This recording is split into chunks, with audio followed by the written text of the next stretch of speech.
It's Talk Funny, a podcast by Mark Bailey and other comics from all over. We ended up in Japan because we wanted to see people cook broccoli, but eat fish raw. The Talk Funny podcast from Nagoyaradio.com and Nagoyacomedy. Here's Mark Bailey. Welcome back to Talk Funny. I'm Mark Bailey. We're here again with Mike Miller. Good to be back. And Mike and I send each other articles and things, and the headlines are getting so weird recently in the last 5 years. It's getting worse and worse. Like the last 2 years, you'll open up an article online, you'll have to look back up. Am I reading the Japan Times or is this the Onion?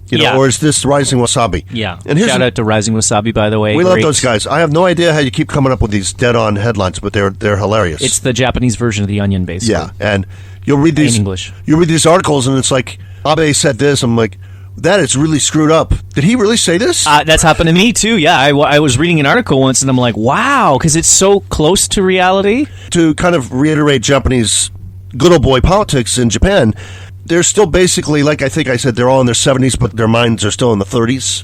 Yeah. And they just say stuff that the hashtag Me Too movement would not stand for, but it hasn't really made it here to Japan yet, exactly. Well, there was that one woman who did the hashtag Me Too thing, and she was pilloried for it. She was accusing one of Abe's friends of raping her. What was it? I forget the reporter. But she was kind of basically anything like that. You speak up about anybody who's powerful, and they'll just blackball you. Yeah, that's why nobody wants to say anything about anybody in this country. And for the longest time, the mayor of Tokyo would always say these ridiculous, stupid. Oh yeah, Ishihara. Yeah, you'll get these statements. You recently mentioned it on one of your acts with this Taro Aso. Yeah, and he basically blamed women for the low childbirth rates. Yeah, and this is the second time he's done that. He did the same thing a couple years ago. And your point was, you were saying like, he's blaming umbrellas for the rain. Yeah. If you weren't walking around with an umbrella, you're provoking the rain. Exactly. But I was thinking, about the population problem. Is that really the reason? You mean like unnecessary wars? Yeah. That the war had nothing to do with it, really? Yeah. The imperial invasion in all of Asia, that had nothing to do with the population decline. Yeah. Okay, I see. Yeah, you'll see these politicians in Tokyo, and they'll say something ridiculous. There was a lady, and she said something that was considered very anti-trans. Do you remember that, what she said? Oh, I forget who. There's just so much, you lose track. You lose track of the stupid things politicians say. So what the Rising Wasabi does is they just take that and they make it just 1% more weirder. Yeah, they just take it to the next level. But it's so close that you have to look it up now, and I have to call. Yeah. I've seen Rising Wasabi where it said, Abe resigned. Yeah, I thought that one was true too. I was shocked. I almost put it up on my Facebook, and then I realized, wait a minute, this is a Rising Wasabi. Well, I was talking to a few people, Japanese people, about it. They didn't know about it, and then I looked it up, and what had happened was someone had shared the Rising Wasabi as a news source. They repeated it. They put it on their news feed. I see. So now it's actually in a real news feed. And here's one where I saw on a Facebook news feed, and we live here in Nagoya. And at first I thought this was the Rising Wasabi or the Onion or something. And it said they're going to tear down the TV tower and they're going to renovate the TV tower and make it into a bungee jumping. There's going to be bungee jumping, at the base, kind of near the base. I immediately started... And they're going to put a hotel in it? Yeah, like a hotel in the midsection. How are you going to put the hotel inside the tower? Because the tower is looks like a radio tower. I don't understand. The observation deck was going to become a hotel. So it's like, I can imagine that conversation. It's like, hey, Mike, where are you staying? Well, I'm in Central Park. Man, you don't have to do that. You can come over. We got an apartment over here. No, I'm staying in a hotel in Central Park. Also, when you're doing the bungee jumps, they're going to have to tear down all the trees. Are they going to have a special thing where you can dip down into the beer garden? Dip down into the creek and catch carp? Fish.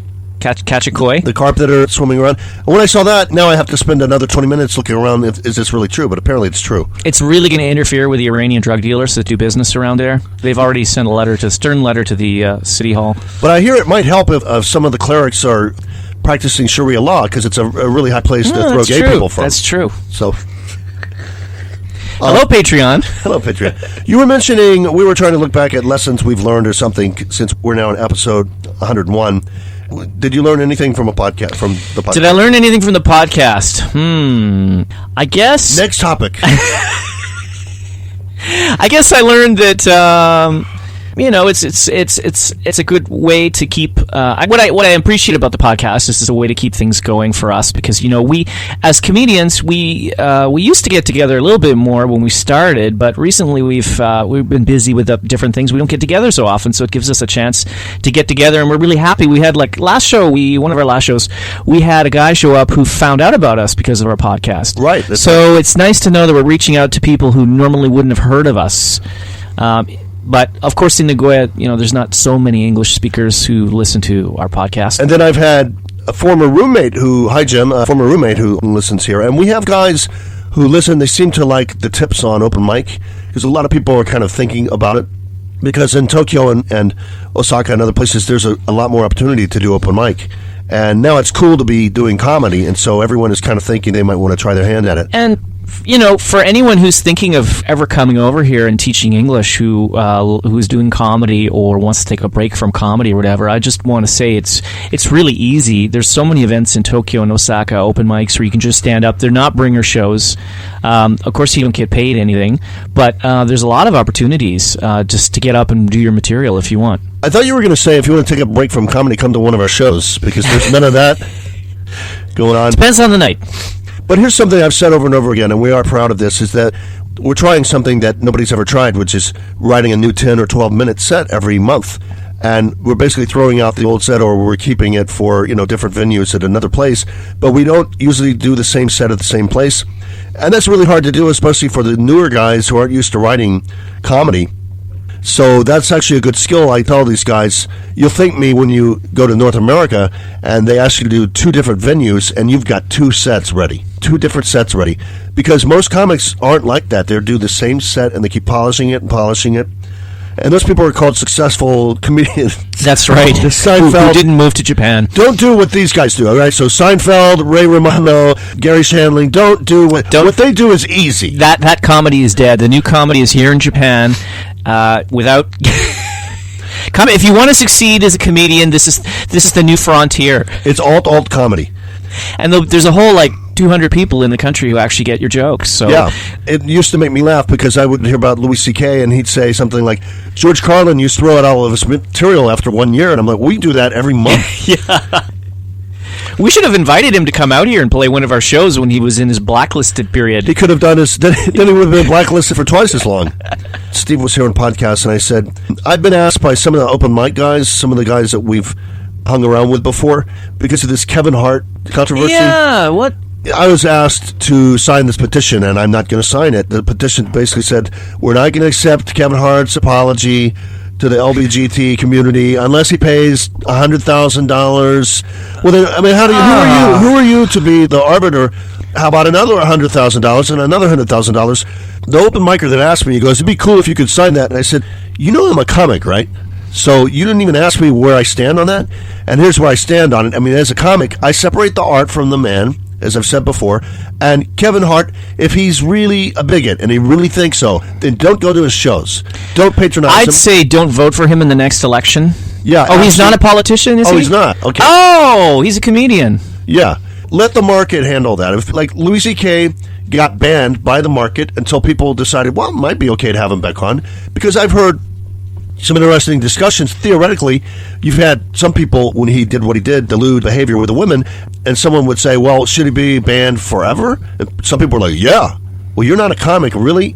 How about working at Walmart? Is he not allowed to even work at Walmart? I don't know what this is. It's a kind of a puritanism coming back in a certain way. Yeah.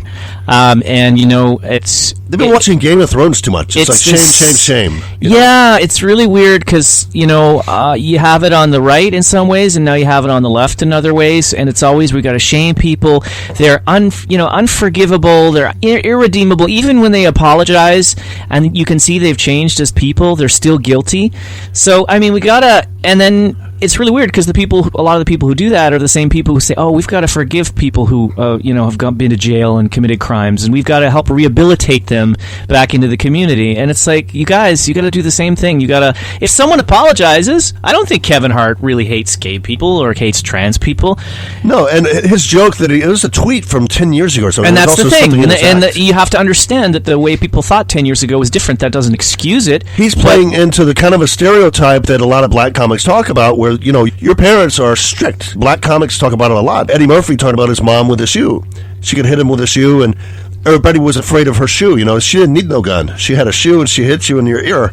And it's kind of a stereotype that he was playing on that, I'll beat my kid till he's straight. And then you've got people go, oh, my God, I can't believe he's going to do that. No, it's a joke. Yeah. He didn't do that. By the way, did you bring your yearbook? We were going to go through this and see what we could... Yeah, I mean, well... I didn't really want those blackface photos getting out there. It's a little bit embarrassing. Here's the thing it was something that happened a few months ago with the governor and everything, and I had a joke. If you could get a one-way ticket down to Virginia, you could actually be governor because they're just going through them like water. They're just dropping like flies with scandal after scandal, But what I would say, and I don't condone what the governor did about the blackface and the KKK, but everybody did stupid stuff when they were in college and in high school. And I guess it was medical school, but, still. And the thing is that, look at, like I was saying before, you look at where the people were and where they are now, and you look at what they're doing. Look at what they're doing. Are they racist in their actions? Are they homophobic in their actions? And that's what I would say. Because people change. Yeah, because I was a speechwriter for politicians. If I was writing speeches for this guy, or for even Kevin Hart, I would say for the governor, I'd say, I'm not the governor of 1982. I'm the governor of now. I'm the governor of Virginia now. Mm-hmm. And we got to move on. A lot of people respect Bill Clinton when he came out. Of course, he was lying, but turned out he was lying. We still respected his lying. He was very good at it. But his attitude, people respected. And he said, whether or not this is true, I have things I'm expected to do for the American people, and I've got to get on with this. You're interfering with my job. Exactly. Right? And I see this, we're getting political here. I don't want to get too political, but I see the same thing with the Trump tweets and all that stuff that drives people crazy. It's like, this is not what's actually going on. Let's look at what the government is actually doing rather than what this guy is tweeting about, because that's actions speak louder than words. Yeah, and it's a distraction, It is. And someone who's really good at that could actually distract you. Say something bizarre that's going to light up the Twitter storm. Meanwhile, we're secretly bombing 3 countries. Exactly, right? exactly. Which is more important. Yeah, let's cut this off, and we'll talk to Mike again. This has been Talk Funny, and I'm Mark Bailey with Hero Mike Miller, and listen to us again.